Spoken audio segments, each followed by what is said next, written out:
Have you ever been straining on the toilet and suddenly felt the room go white, your vision blurring for a terrifying second?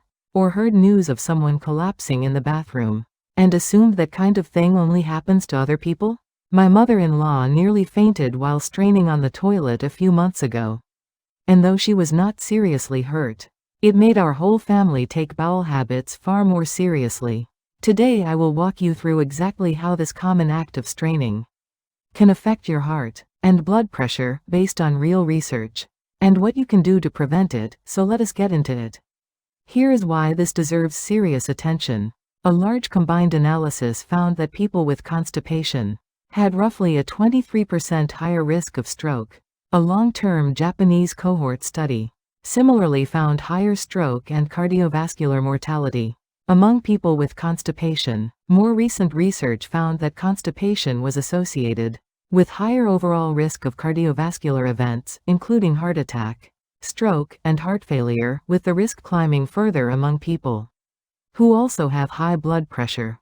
Treating constipation as merely an uncomfortable inconvenience could mean risk quietly building over time, though the reassuring part is that most constipation responds well to proper management, so there is no need to panic. So why exactly does straining affect the heart and blood pressure this severely? Here is the core mechanism. When constipated, you strain harder and longer than usual. This act of holding your breath while bearing down is medically called the Valsalva maneuver, and it triggers a rapid chain reaction inside your body. Pressure inside your chest and abdomen spikes, suddenly, momentarily reducing the amount of blood flowing back to your heart. With less blood returning, the heart pumps out less blood, causing a temporary blood pressure drop. Then, the moment you release and exhale, the opposite happens. Pressure suddenly releases, blood rushes back to the heart, and blood pressure spikes upward in a rebound effect.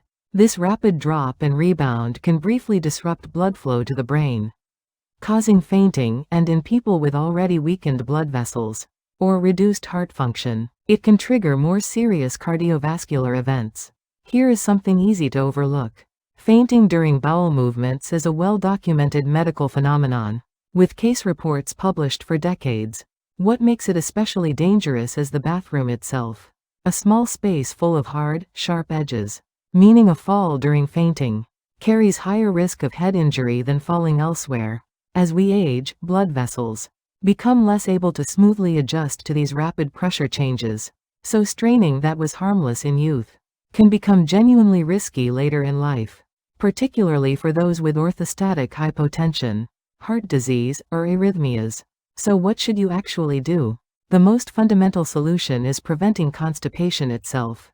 First, increase fiber intake, generally recommended at 20 to 35 grams daily.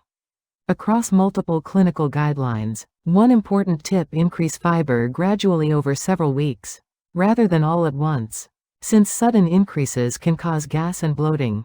And always pair fiber with adequate water, since fiber absorbs water and can worsen hardness if fluids run low. Second, your habits right after waking matter enormously. Multiple sources recommend light physical activity within an hour of waking, even just walking or stretching, along with slowly sipping a warm beverage, both of which help stimulate bowel movement naturally.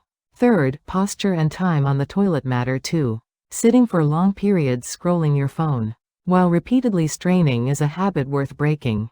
If nothing happens after a few minutes, get up, move around, and try again later rather than continuing to force it.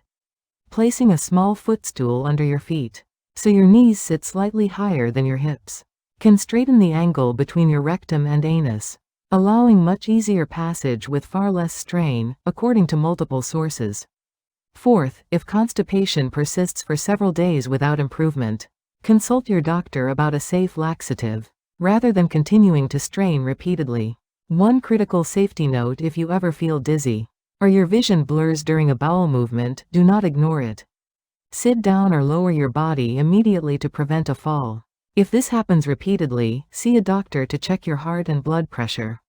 If you already have heart disease, arrhythmia, or orthostatic hypotension, managing constipation is not just about comfort, it is a genuine safety issue. Installing a grab bar in the bathroom. Gives you something to hold onto immediately if dizziness strikes. For a simple weekly plan, review your current bowel habits and fiber intake on day 1. Gradually add fiber from day 2. Increase water to 6 to 8 glasses daily by day 3. Start light morning movement by day 4. Try a footstool for better posture on day 5. Limit straining time to under 5 minutes on day 6. And assess your progress on day 7. Scheduling a doctor visit if things remain difficult. Individual needs vary, especially if you take heart or blood pressure medication, so work with your doctor to find the right approach for you. Constipation is not just an uncomfortable symptom. It is a signal from your body that deserves real management. Why not start today with a slow glass of warm water? First thing in the morning? If this helped, please subscribe and share it with someone who struggles with this.